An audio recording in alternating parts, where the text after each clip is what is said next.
ઉપવાસ ગમે તે હોય, ભારતમાં ઉપવાસ માટે વિશેષ ભોજન તૈયાર કરવામાં આવે છે. ભારતીય લોકો ઉપવાસ દરમિયાન અનાજનું સેવન કરતા નથી, પરંતુ ફળફળાદી અથવા તો સાબુદાણા, રાજગરા અને મોરૈયામાંથી બનતી વાનગી ખાય છે.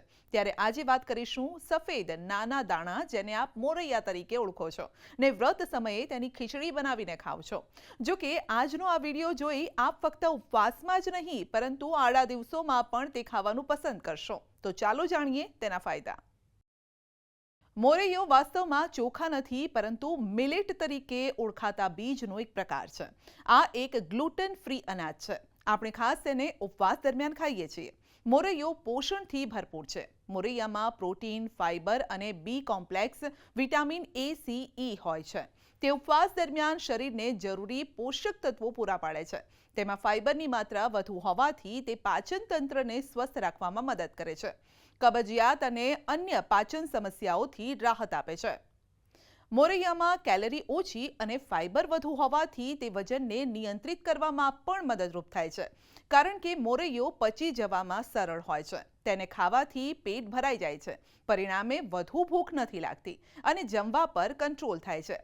એટલે જો ચોખા ન ખાવા હોય તો તેના ઓપ્શનમાં તમે રોજ મોરૈયાનો ઉપયોગ કરી શકો છો. તેનાથી વજન વધવાની શક્યતાઓ નથી રહેતી.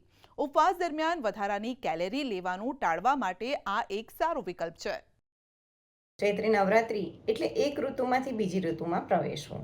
આ દરમિયાન મોટાભાગે લોકોને શરદી, ઉધરસ, તાવ તેમજ પાચનતંત્રને લગતી બીમારીઓ થઈ શકે છે. આથી ઉપવાસ કરવામાં આવે છે. ઉપવાસ કરવાથી તમારું શરીર ડિટોક્સ થાય છે. આ ઉપરાંત પાચનતંત્રને પણ રાહત મળે છે. પરંતુ લોકો વધારે પડતી ચા અથવા વધારે પડતી કોફીનું સેવન કરી લે છે, કે જેના કારણે શરીરને એસિડિટી જેવા રોગોનો સામનો કરવો પડે છે. અથવા તો ઘણા લોકો વધારે પડતું શુગરવાળું ખાઈ લેતા હોય છે, વધારે પડતું ગળ્યું ખાઈ લે, કે જેથી તમારા બ્લડ શુગર લેવલ પર તેમજ તમારી સ્થૂળતા, તમારું વજન વધારે છે. તેમજ વધારે પડતો તળેલો ખોરાક ખાવાથી પણ શરીરનું વજન વધી શકે છે અને કોલેસ્ટ્રોલ પર ઇફેક્ટ થઈ શકે છે. આથી ઉપવાસ દરમિયાન ખાવા માટે શ્રેષ્ઠ ઉપાય છે મોરૈયો. ઉપવાસ કરવાથી જે રીતે શરીર ડિટોક્સિફાય થાય છે, તે જ રીતે ભોજનમાં તેનો ઉપયોગ કરવાથી તે ફાયદો કરાવે છે. ખાસ કરીને પોષક તત્વોથી ભરપૂર ફરાળમાં વપરાતા અનાજ શરીરમાંથી ઝેરીલા તત્વો બહાર ફેંકવામાં મદદ કરે છે. મોરૈયાના સેવન કરવાથી શરીરને પૂરતા પ્રમાણમાં એનર્જી પણ મળે છે. જેથી સવારે નાસ્તામાં જો તમે તેનો ઉપયોગ કરો છો તો દિવસ દરમિયાન તમને થાક કે કમજોરી નહીં લાગે. હાઈ પ્રોટીન ધરાવતા મોરૈયાની તમારા શરીર પર સકારાત્મક અસર પડે છે. એસિડિટી અને ગેસની સમસ્યાથી છુટકારો મળે છે. તેનો ગ્લાયકોમિક ઇન્ડેક્સ ઓછો છે, જે બ્લડ શુગર લેવલને નિયંત્રિત કરે છે. ખાસ કરીને ડાયાબિટીસના દર્દીઓ માટે ફાયદાકારક છે.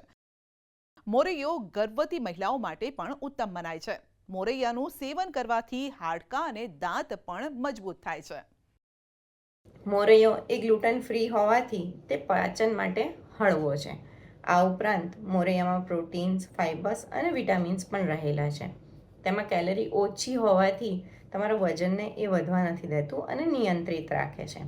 તેમજ ફાઇબર ભરપૂર માત્રામાં હોવાથી તે તમારા પાચન તંત્રને સ્વસ્થ રાખે છે અને કબજિયાત જેવી બીમારીઓથી પણ બચાવે છે.